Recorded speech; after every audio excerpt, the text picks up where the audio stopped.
they want to freely advertise, no, they'll get shut down for advertising that.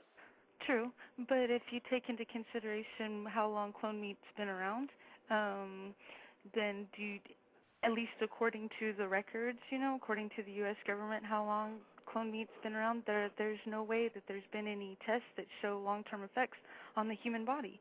It's just not possible at this point. And what's been shown in laboratory tests is pretty discouraging, to say the least. So, and that's only if they're telling us truthful on when they started, because if not, then who knows how long, we've been ingesting it. Right. My thoughts exactly. And for all we know, in a few years, we could be into 4th and 5th generation cloned meats. Now, I don't know if they've allowed the cloned animals to breed or not. I'm guessing not. But, if they can clone, they've also been able to clone babies now out of the University of Stanford. I covered that about a year and a half ago.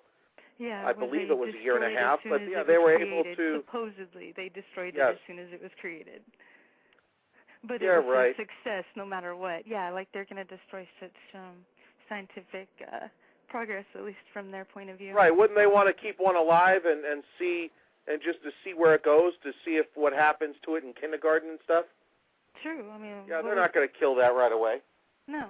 They've had, glow-in-the-dark rabbits now that were genetically modified with that dye in their system so that, and they just started glowing. They've mixed there's fish and insect DNA in most GMO corns. It's just not right. And then what's so bad about that is then you get cross-pollination, which is becoming the issue right now, and is what they're fighting in the UK right now, because they've allowed certain farms to exist, and that in itself has allowed cross-pollination, and Monsanto will sue you from cross-pollination even if you had no, if that was not your intention to begin with, just having that gene inside your own crop or a mix of it, you become liable.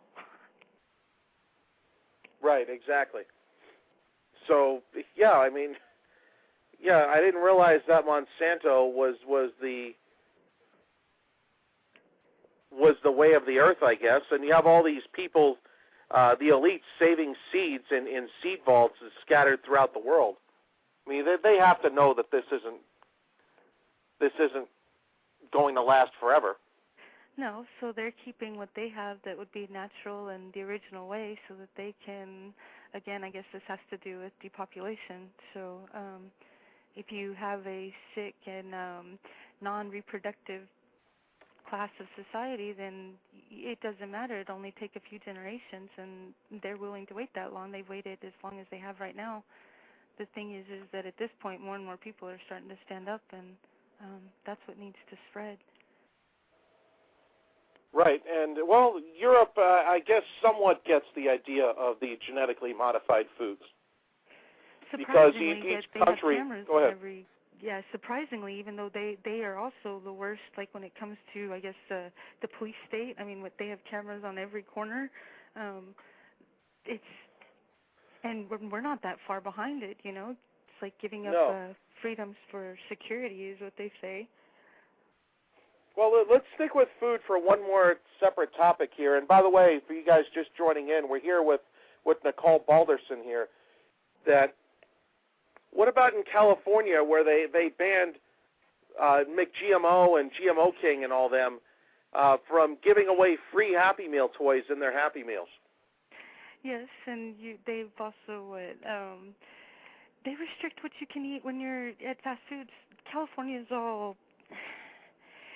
They have no right to do that. I think an informed populace has the right to make their own decisions, and what they're doing is nannying, the nanny state, I guess is the way it is put.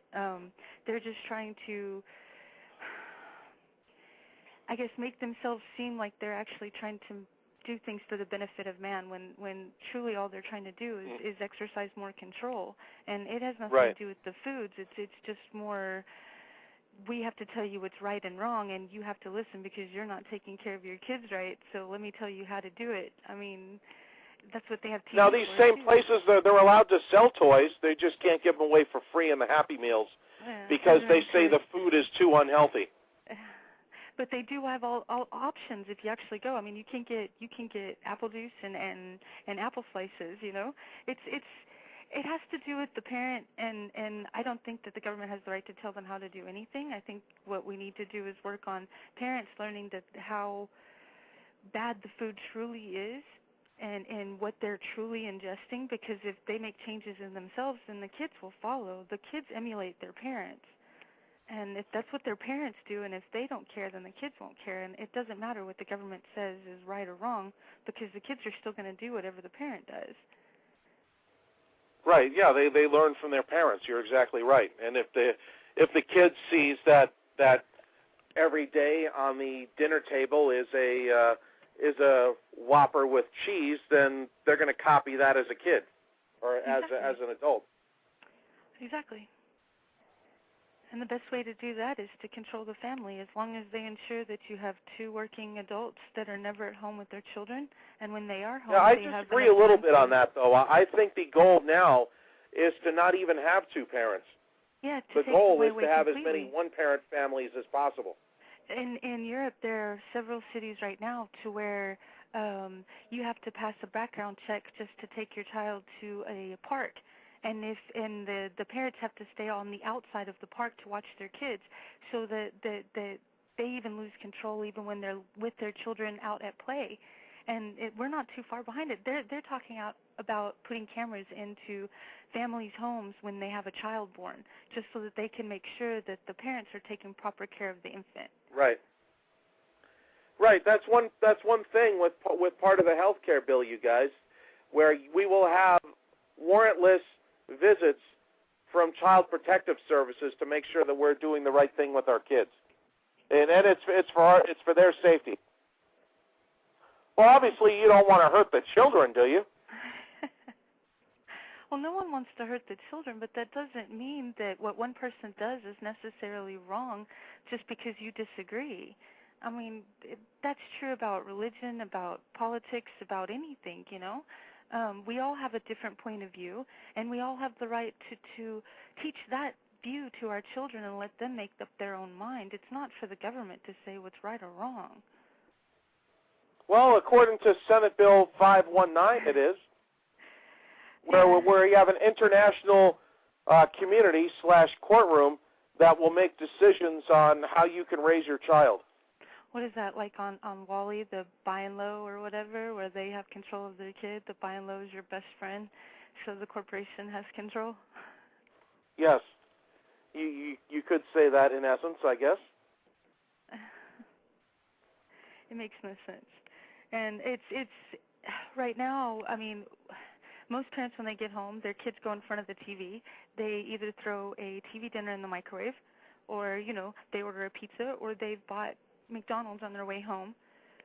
Their kids had been in school all day, to daycare, to home. They only have like a couple of hours, so they sit them in front of the TV. They have no interaction anymore. They have no way to talk, and then they want to know why kids are so hyperactive. I don't think it's so much about the food as opposed to maybe just some actual attention. And anytime somebody says that like a 3 or 4-year-old is hyperactive, needs to learn what a kid is. A kid is supposed to go run around and play. Is supposed to be curious. Is supposed to like not have a long attention span. That's what a kid does. That's how they learn. And all they do now is say, okay, here, take some Ritalin. What, they're trying to put that in the water as well? Lithium is what they're trying to do now, right? Yes, lithium, yes. To calm everybody down. I mean, that's what sodium fluoride is known to do, correct? I mean, that's why it was in the concentration camps, was to keep a docile and non-combative population, and that's exactly what it's doing. You mean those places that don't exist? Yeah, the ones that never happen? The ones that don't exist, but they have commercials for them saying that you could work there. Oh, yeah, and think about all the genetic and experiments and things that were learned from people, you know, that they didn't do anything to. Yeah. Right. Well, I mean, there was that Russian economist that said that there is definitely internment camps in